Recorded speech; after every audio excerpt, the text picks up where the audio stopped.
Bonjour à tous et bienvenue sur notre chaîne YouTube La Société en Jeu. Donc le jeu que je vais vous présenter aujourd'hui c'est Anabi. Anabi qui est un tout petit jeu qui est sorti il y a bien longtemps mais qui a été réédité moult fois. Donc ici c'est la version 2015, la version Cocktail Games. Voilà, nous avons un petit format métallique.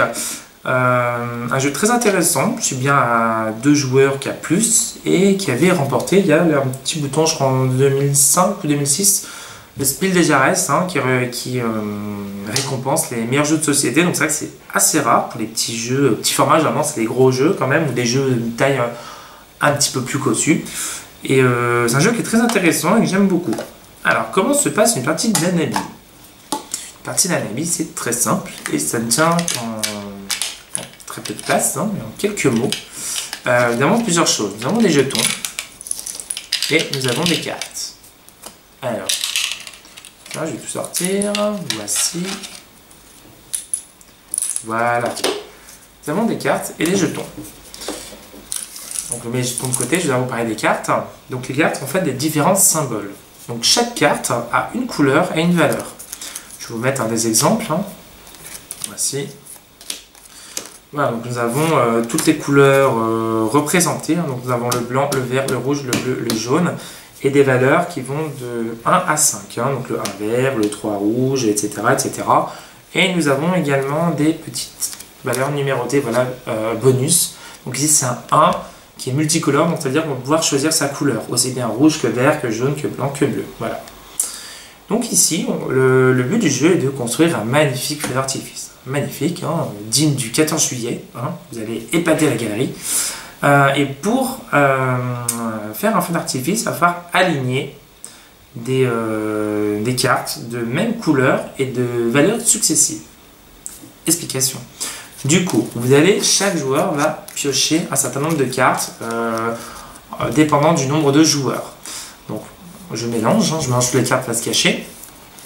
Et je vais tirer par exemple 5 cartes.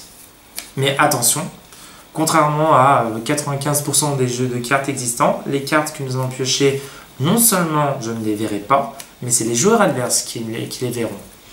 Donc du coup, je tire 5 cartes. 1, 2, 3, 4, 5. Et je vais les jouer comme ça. C'est-à-dire que je ne vois aucune de mes cartes, mais il faut que toutes mes cartes soient visibles des autres joueurs. Tous les joueurs vont jouer comme ça, et donc on va jouer entre guillemets à l'aveugle, on va tous se faire confiance les uns des autres. Parce que ici, le but du jeu, c'est qu'en fait, c'est de construire ensemble un feu d'artifice. Voilà, il n'y a pas, c'est pas un joueur qui va gagner plus qu'un autre, non, c'est un jeu coopératif. Donc soit tout le monde gagne, soit tout le monde perd. Comment ça se joue? On a des jetons bleus et des jetons rouges. Là, les jetons bleus sont des jetons indices. Lorsqu'un joueur veut aider un autre joueur, il va user un indice. Donc on va mettre donc, du coup, tous les indices ici. Voilà, et on va mettre la boîte. La boîte va servir en fait à comptabiliser le nombre d'indices utilisés, le nombre d'erreurs. Donc j'ai le droit de donner un indice à un autre joueur. Par exemple, je vois un autre joueur qui a un rouge, parce que du coup pour commencer à faire l'artifice, il va falloir commencer par le 1. Je vais dire, je n'ai pas le droit de lui dire tu as un rouge. Non, c'est trop simple. Je vais soit lui dire cette carte est un 1 ou cette carte est rouge. Je peux cibler plusieurs cartes et lui dire par exemple cette carte-ci, cette carte-ci, cette carte-ci sont des rouges ou cette carte-là sont des 4, voilà, etc. Mais j'ai pas le droit de donner 2 indices en même temps. Donc je vais lui dire par exemple cette carte-ci est un rouge, donc je dis un indice. Du coup, au tour d'après, le joueur sait qu'il a un rouge, il a la possibilité de soit donner un autre indice à un joueur, donc utiliser un indice, soit poser sa carte. S'il pose sa carte et qu'il a juste, donc ici par exemple il donne le 1 rouge, c'est juste, il va poser sa carte. Je vais vous donner un exemple, si j'ai un 1, du coup, voilà, ici j'ai un 1 blanc, voilà, il va poser son 1 blanc. Le joueur d'après, s'il sait qu'il a un 2 blanc, il va pouvoir le poser. Donc du coup, il va faire chevaucher les cartes les unes à la suite des autres pour faire un maximum de points. Parfois, en tant que joueur, on n'a pas d'indice, on n'a pas reçu d'indice, donc on ne sait pas quoi jouer. Donc c'est vrai que c'est compliqué. Dans ce cas-là, soit si on ne sait pas quoi poser, soit on donne un indice à un autre joueur. Voilà, sauf que les indices sont limités, donc à force de donner des indices, tous les jetons vont se retrouver dans la boîte. Voilà. La seule solution ne pas ne pas user de jetons indices et surtout en récupérer, c'est de se défausser. On va choisir une carte au hasard. Enfin, du coup, on va essayer de se rappeler les indices qu'on a eu, savoir on peut les changer de place. Hein. Si je sais que ça c'est bon, j'ai pas vu les cartes, j'ai passé un 1, du coup je vais mettre tout à gauche. Voilà. Comme ça, je sais que tout là c'est à 1, si celui-là c'est les 2, etc. etc. J'ai la possibilité de me défausser. Bon, là, pas de chance, c'est un 4. Voilà, je me défausse. Le 4 jaune est définitivement perdu. Je repioche une carte, pareil. Et du coup, je récupère un indice.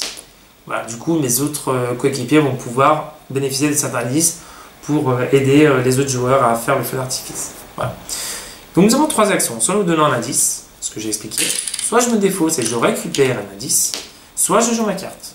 Si c'est juste, tant mieux, on continue. Donc, je pose ma carte, j'en pioche une.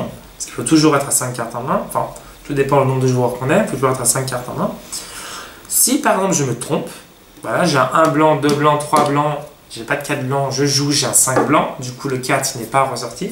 Dans ce cas, c'est une erreur. Et il y a un jeton rouge qui rentre dans la boîte. Quand les 3 jetons rouges sont rentrés, nous avons tous perdu. La partie s'arrête et on compte les points. Donc c'est un jeu qui est assez sympa, assez malin. Du coup, c'est vrai que c'est assez déstabilisant de jouer avec des cartes qu'on ne voit pas et qu'on voit. Du coup, on voit les jeux de tout le monde sauf le sien. C'est un jeu qui sort assez facilement. Les règles sont simples. Si je devais lui donner une note, ça serait un 9 quand même. Un 9 parce qu'il le mérite dans le sens où il est très original dans sa mécanique, tout en étant simple. Les illustrations sont assez soignées, bon simples. Hein, c'est un petit feu d'artifice, voilà un petit boom, voilà un petit boom coloré, voilà. Du coup, on a plaisir à voir les cartes, enfin les feux d'artifice augmenter en valeur.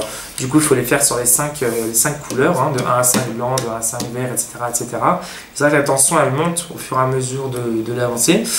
Parce que comme vous vous doutez, il y a beaucoup de 1. Il y a un petit peu moins de 2, un petit peu moins de 3, un petit peu moins de 4. Le 5, je crois qu'il est unique où il n'y en a que 1 ou 2. Et du coup, quand on commence à se défausser d'un 4 ou d'un 5, là, ça commence à devenir problématique parce qu'il n'y a aucune possibilité de récupérer les cartes qui sont perdues. Et donc, du coup, en fin de partie, on a au niveau des règles, il nous dit voilà, si vous avez entre tant de points à tant de points, ça vous fait tant de valeur parce que chaque carte posée va nous faire un point. Voilà, c'est à peu près tout pour Hanabi. Donc, bon petit jeu, prix Geeky. Hein, il est entre 9 et. Bah, tous les magasins, mais entre 9 et 12 euros. 9 et 12 euros. Un jeu qui se joue bien, voilà, avec un petit peu de mémoire, parce qu'il va falloir se rappeler des cartes, des indices qu'on nous a donnés. Un petit peu de mémoire, et puis du coup, c'est surtout un jeu d'équipe, hein, donc idéal pour jouer en famille, entre amis, voilà, autant avec les enfants qu'avec les adultes. Point négatif, bah écoutez, j'en vois pas. Clairement, j'en vois pas. Je chipoterais peut-être sur la qualité des cartes, voilà, un petit peu souple, hein, mais encore, voilà, c'est histoire de dire, hein, mais sinon, je n'en vois pas.